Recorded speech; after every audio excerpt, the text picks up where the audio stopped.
Today we gathered here. It is Mira Hulkaray from Kyrgyzstan, Olga and Janar from Kazakhstan. And we are going to discuss Google Classroom as a learning management system. We all have never used Google Classroom before. And we just started learning this LMS during this course. And today we are going to discuss two topics. A first topic is what we've learned, what each of us learned, and what good features we have investigated, and what features we are going to use in our future work. Nice to meet you, girls. Janara, Olga, and Gulkharayeje. Yeah? So yes. Nice to meet you. Hello.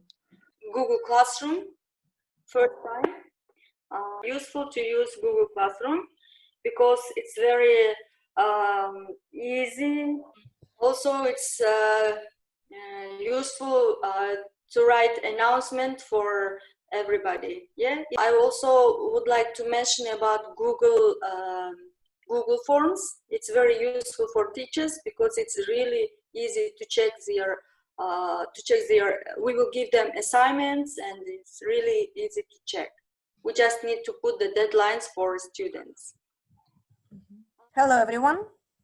And I absolutely agree with Mira. I found out that Google Classroom is not so much complicated as Moodle, for example. And for schools, it's much easier to use it, to work on it than on Moodle. Moodle is more for universities, I think. But for schools, Google Classroom is enough because students are of different ages, and all of them have to be able to use it. I also liked Google Classroom because it's, once again, it's rather easy to use, rather easy to understand, and that you can download everything from it, and you can upload all the materials there. That's why I like it, because what you need, you have everything there on this site. I tried to create one module for my 6th graders.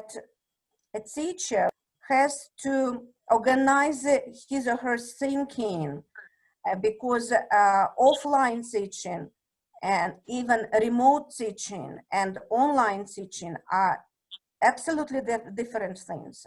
You have to think about which materials to upload, to offer our students, the logical system of these materials. These materials have to be easy to understand for the students. So, because the students will work not in the classroom, but online and independently by themselves.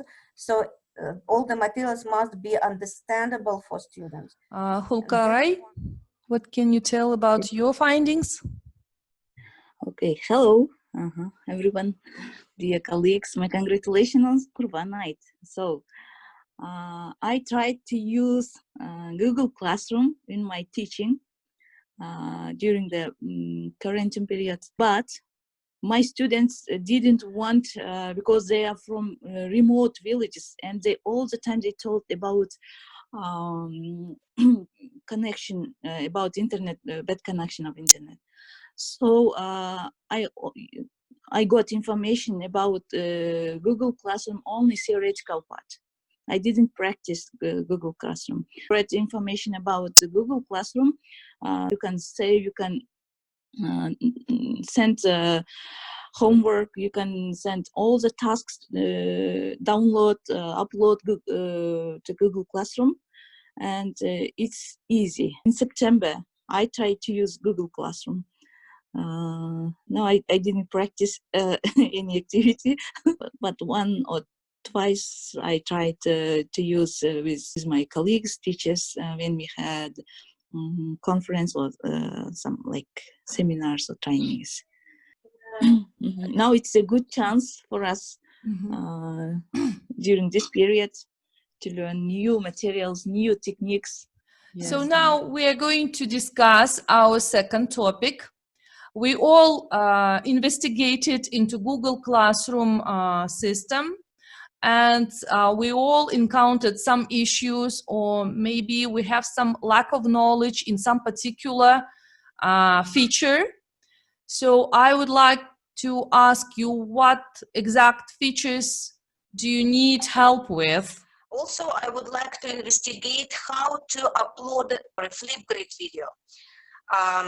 I found out recently that there is the opportunity to make up a video in Flipgrid and upload it in Google Classroom.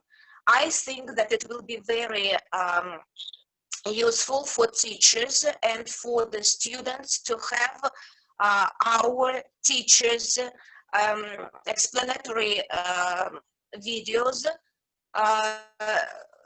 in Google Classroom. It will be very helpful for us and for them. So I would like to investigate this thing too.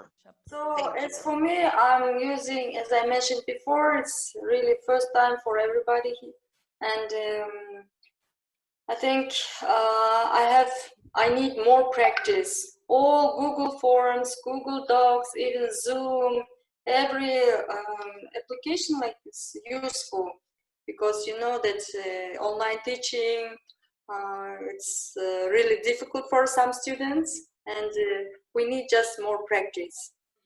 Yeah, I totally agree with you.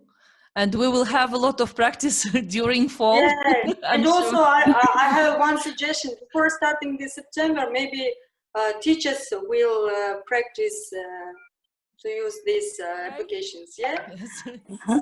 Okay. I need also more practice in Google Classroom, because I never tried. Yes. Before. Also, maybe I have one suggestion. During this period, we are four now. We are one group. We will practice with each other. So how to create documents, how to use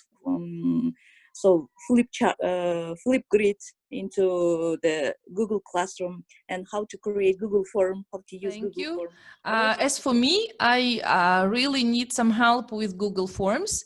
I tried to create a test, and I created a test with multiple choice questions and even open-ended questions, which was a lot of work actually. But I had some problems with uploading audio files. So I need to investigate more into Google Forms, because I'm sure that I will be using it for formative and summative assessments in my future work. Also, I would like to mention that Google Forms, it's really useful for teachers. We can save our time.